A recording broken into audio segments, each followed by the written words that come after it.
अरे महाराज, ये तो आप गजब बोल गए। आंखें ही बंद कर ले का? बोले हाओ। और अगर कुछ दिख जाए तो उसको महत्व ही ना दो, समझ लो सब बेकार है, फालतू है। अगर कुछ सुनाई आ जाए तो सुन के भी अनसुना कर देना।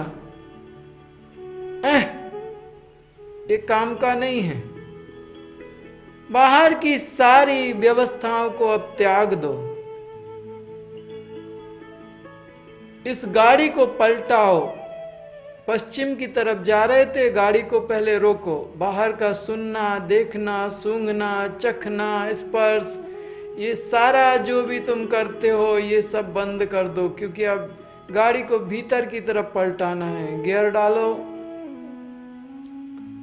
गियर गिराओ, स्पीड कम करो। बाहर की तरफ जो गाड़ी, जो वृत्तियां बहिर्मुखी हैं अब उनको रोको।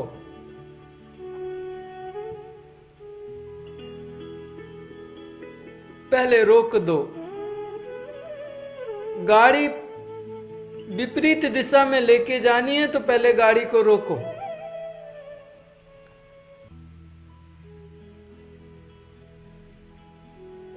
महाराज, ये तो आप गजब बोल गए। अरे भाई, विपरीत दिशा में जाना है ना, बाहर से भीतर जाना है ना, तो बाहर की व्यवस्थाओं में मत बहो। अब रुक जाओ। अब भी रुकोगे तभी तो भीतर जाएगी गाड़ी, पलटेगी गाड़ी कैसे? बात तो आप सच्ची कह रहे हो महाराज। हम पश्चिम की तरफ जा रहे हैं और अगर हमें पूरब की तरफ जाना है तो पहले गाड़ी रोकनी पड़ेगी, गाड़ी को पलटाना पड़ेगा और भीतर पूरब की तरफ जाना पड़ेगा, तो पूरब में पहुंच जाएंगे। हाँ, तो बहिर्मुखी होना तो अंतर्मुखी होना है। तो बहिर्मुखी जब तुम गति कर रहे हो, उस गति को कम करके रोक दो। इंद्रियों की जो गति है वो बाहर की तरफ है, उनको कम करो और रोक दो। महाराज, बात तो आपकी सच्ची है, समझ में भी आ रही है, लेकिन भोजन तो हमें करना पड़ता है। भूख तो लगी है और आप कह रहे हो भोजन मत करो।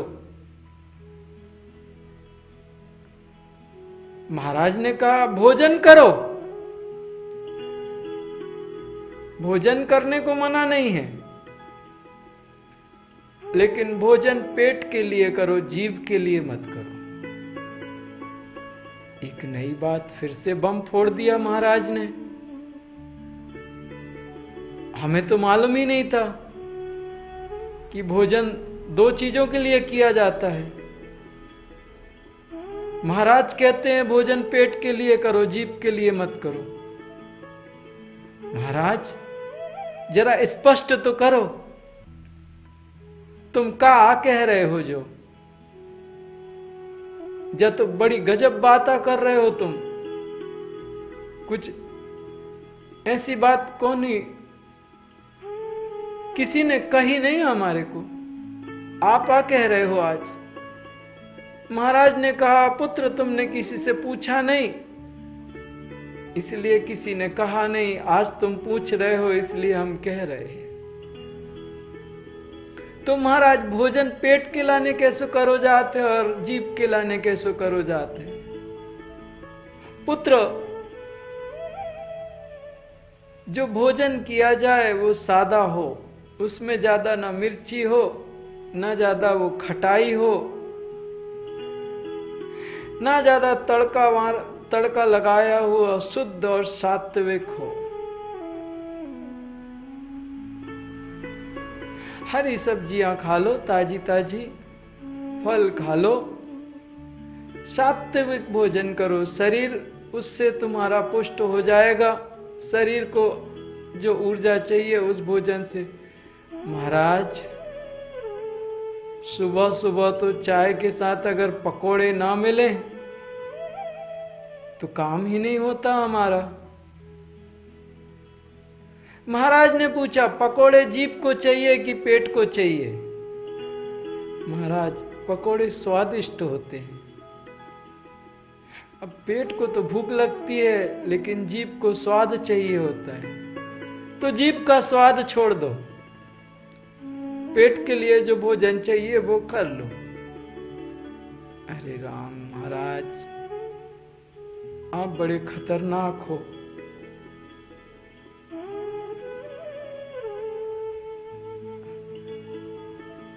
और महाराज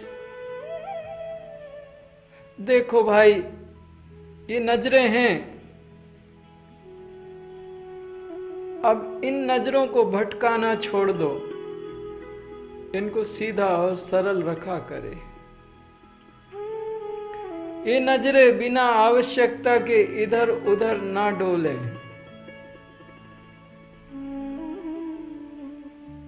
और जब भी चलो तो पृथ्वी की तरफ देख के चलो, ज्यादा इधर उधर मत देखो, कहाँ क्या हो रहा है, कैसा हो रहा है।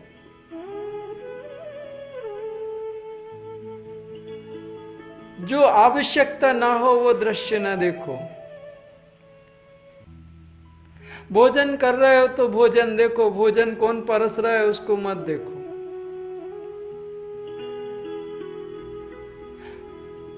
रास्ते में चल रहे हो तो सामने रास्ता देखो, बाजू में कौन जा रहा है उसको मत देखो। अध्ययन कर रहे हो तो अपनी किताब को देखो, बाजू वाला क्या कर रहा है और कौन क्या कर रही है उसको मत देखो। नजरों का भटकाना छोड़ दो। अब नजरों को सिर्फ जो जितनी आवश्यकता है उतना दिखाओ, उससे ज्यादा मत दिखाओ, कोटा बांध दो। अरे महाराज, आप तो बहुत ही खतरनाक आए हो, ऐसी ऐसी बातें कर रहे हो।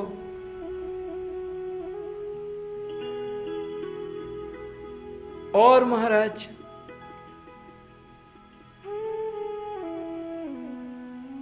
बोले, ये जो इत्र तुम लगाते हो ये सब लगाना बंद कर दो।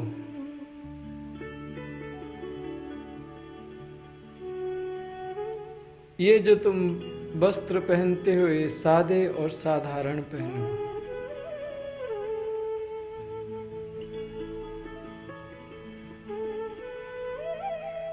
और ऐसे ऐसे पहनो जो ढीले ढाले हों और शरीर के लिए उपयुक्त हो,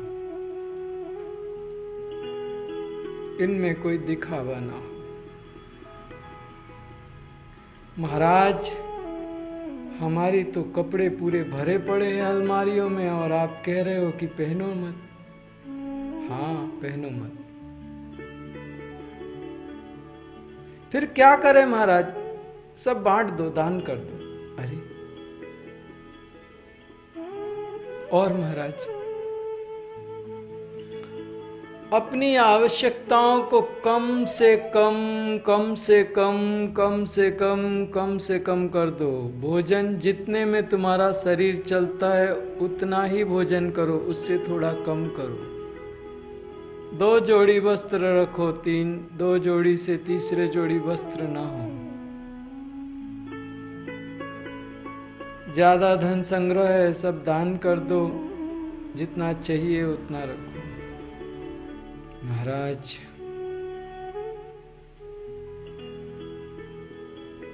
ये तो आप बड़ी गजब बात कर रहे हो। हमारे पास तो 4-4 बंगले हैं। दे दो अपने भाई बंधुओं को और मुक्त हो जाओ। अरे ऐसे कैसे दे दे?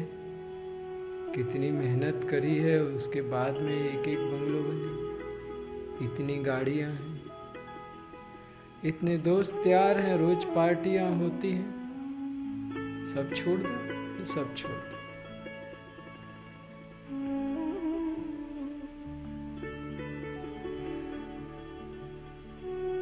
बड़ी खतरनाक बात है महाराज, सब कछु छोड़ने पड़े। बोले सब कुछ छोड़ना पड़ेगा।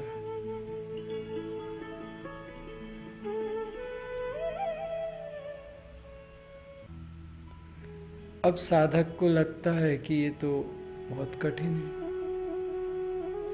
इन सब को छोड़ के कोई जीवन है, इसमें कोई सुख है? हम सुख प्राप्ति के लिए तो आए थे, कुछ और श्रेष्ठ, कुछ और अच्छा मिल जाए तो ज्यादा सुख मिलेगा, आनंद मिलेगा। ये तो जो सुख है वो भी छोड़ने को कहते हैं। ये तो कहते हैं मन को मार ही डालो, इंद्रियों को सुखा दो। ये ठीक नहीं है। गुरु इस व्यवस्था से, इस व्यवस्था में तैयार होता है। उसको मालूम है, जो साधक आते हैं परमात्मा की प्राप्ति के लिए, उनको मालूम नहीं होता कि मार्ग कैसा है और प्राप्ति के लिए क्या क्या करना होगा।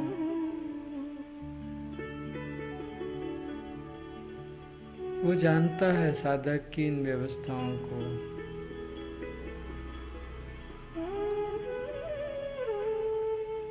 तब जो श्रेष्ठ गुरु होते हैं वो धीरे धीरे योग का वर्णन करते हैं और उन बच्चों को योगारूढ़ करते जाते हैं।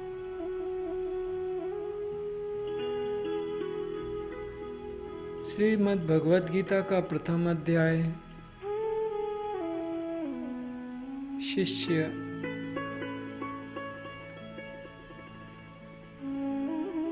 जब भगवान श्री कृष्ण ने बताया कि तुझे क्या करना पड़ेगा, तो अर्जुन घबरा गया, रोने लगा, आंखों में अश्रु भर गए, हाथ पैर शिथिल हो गए, मन व्याकुल हो गया।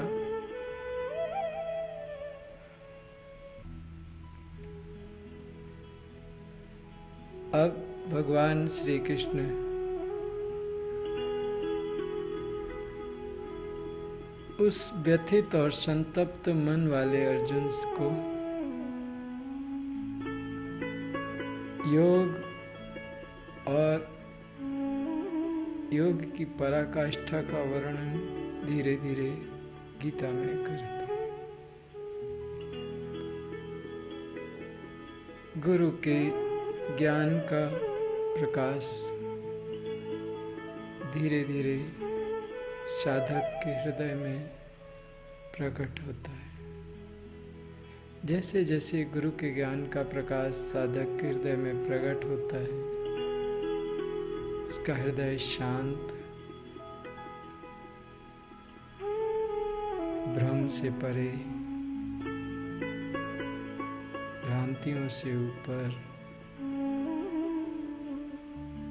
सारे विकारों से मुक्त होता हुआ अपने स्व में प्रवेश करता जाता है। यही द्वितीय अध्याय के प्रथम श्लोक में संजय धृतराष्ट्र को बता रहे हैं कि अर्जुन ऐसी अवस्था में है, उसके नेत्र अश्रु से भरे हैं, उसके अंग शिथिल हो रहे हैं, शरीर कंपायमान हो रहा है, मन और बुद्धि विचलित है। भगवान मधुसूदन उसे संबोधित कर रहे हैं।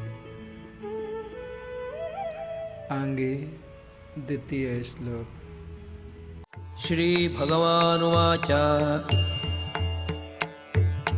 कुतस्त्वा कश्मलम् इदं विषमे समुपस्थितम् अनार्यजुष्टम् अस्वर्ग्यम् अकीर्तिकरम् अर्जुन।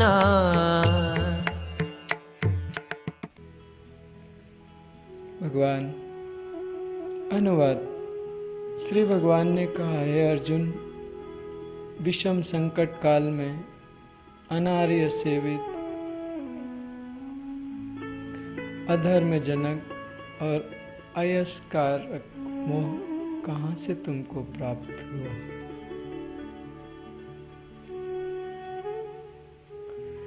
विषम संकट काल।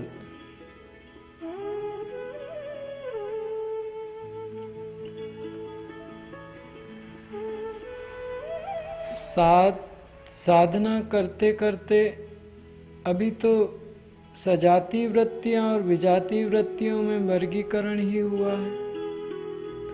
अभी तो युद्ध का बिगुल बजा है। विजातीय वृत्तियां युद्ध के लिए तैयार हैं, सजाती वृत्तियों ने व्यूह की रचना कर ली, सब एकत्रित हो गई।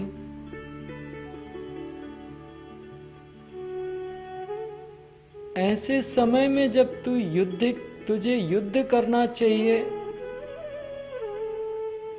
जन्मों जन्मों से जो बंधन है वो काटना है तुझे, और तू ऐसी विषम परिस्थितियों में जब दुश्मन सामने खड़ा है और तेरे ऊपर आक्रमण करने वाला है, तब तू कह रहा है युद्ध नहीं करना चाहिए।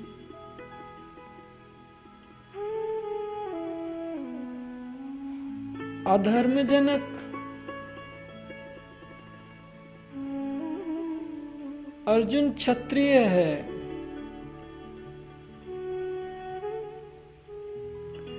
और क्षत्रिय के लिए युद्ध और युद्ध से पलायन करना परम अधर्म है। उससे बड़ा अधर्म उसके लिए कोई नहीं है। जो क्षत्रिय युद्ध से पलायन कर जाए, डर जाए, वो बहुत बड़ा, लोग सारे वीर उसके ऊपर हंसते हैं। और तू तो अर्जुन है, महावीर है तू, परम धनुर्धर है तू, श्रेष्ठ रथी है तू, महारथी है तू ऐसी बात तुझे अपयश नहीं लगेगा? तुझे अपयश, अधर्म और अपयश है ये। लोग क्या कहेंगे? अर्जुन डर गया, डर के भाग गया रण क्षेत्र छोड़ के। हंसेंगे अर्जुन तेरे ऊपर, इस सारे वीर योद्धा।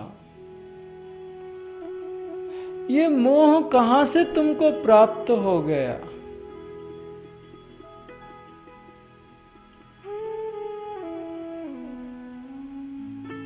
माया के स्वामी, जिस माया से मोह प्रकट होता है, भगवान श्री कृष्ण अब अर्जुन से पूछ रहे हैं। अर्जुन को भी नहीं मालूम होगा कि ये मोह उसको कहां से आया। जिसको सब कुछ मालूम है वो अर्जुन से पूछ रहे हैं, प्रश्न कर रहे हैं।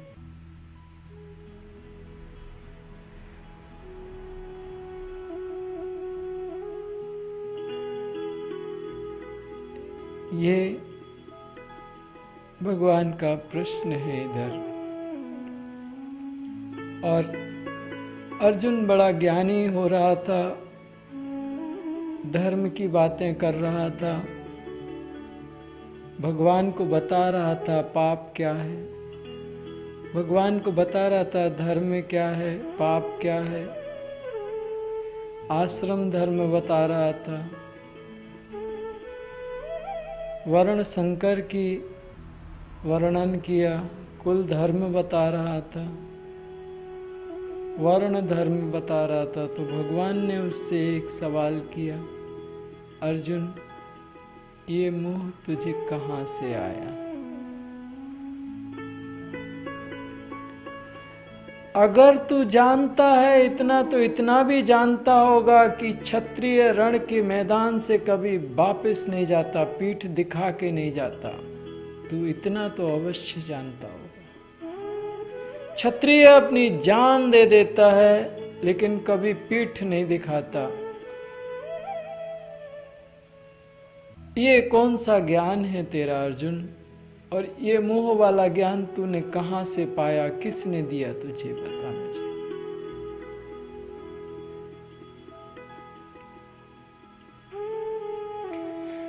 भगवान अर्जुन से द्वितीय श्लोक में प्रश्न करते हैं, उस अर्जुन से जो भगवान को सही और गलत बता रहा है, अपने को सही और गलत बता रहा था। भगवान एक और सही गलत का सवाल प्रश्न पूछते, ये मोह तुझे कहां से आया? तीसरा श्लोक द्वितीय अध्याय का क्लैब्यौमास्मगमः पार्थ नैतत्त्वयि उपपद्यते क्षुद्रं हृदय दौर्बल्यं त्यक्त्वोत्तिष्ठ परं तपा।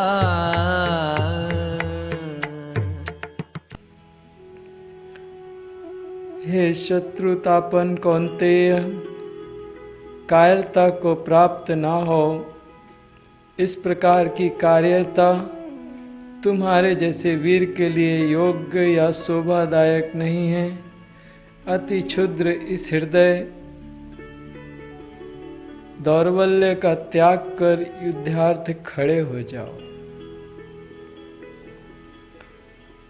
भगवान कहते हैं, हे शत्रु तापन, तापन की क्रिया जो गर्म करता है, शत्रु को जला देता है, अग्नि तत्व से कनेक्टेड है अर्जुन। और अग्नि संहार का कार्य करती है, कर्मों का नाश करती है, विजातीय वृत्तियों को नष्ट करती है। याद दिला रहे हैं भगवान श्री कृष्ण अर्जुन को उसका स्वभाव।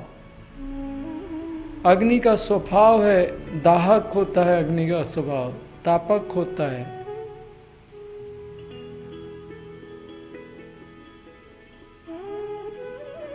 इसीलिए भगवान कह रहे हैं, हे शत्रुतापन कौन्तेय, कायरता को प्राप्त ना हो। तेरे अंदर ऐसा भय कैसा?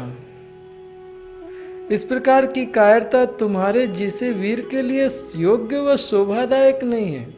अग्नि तो नाश करने के लिए होती है, अग्नि में डर कैसा, अग्नि में भय कैसा? अति क्षुद्र इस हृदय दौर्बल्य का त्याग कर युद्धार्थ में खड़े हो जाओ।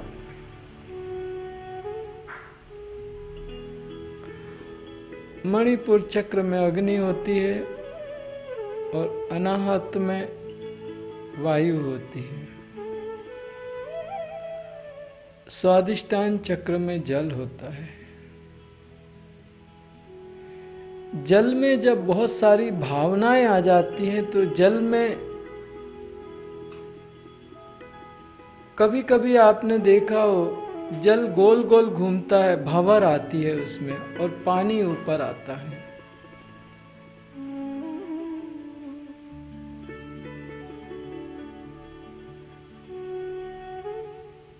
जल में अगर बहुत क्षुब्धता आ जाए तो एक चक्रवात जैसा प्रकट हो जाता है जल के भीतर और पानी ऊपर आता है। जब अग्नि में जल प्रवेश कर जाता है तो अग्नि तो मंद होती है, उसमें से एक धुआं निकलता है ऊपर की ओर।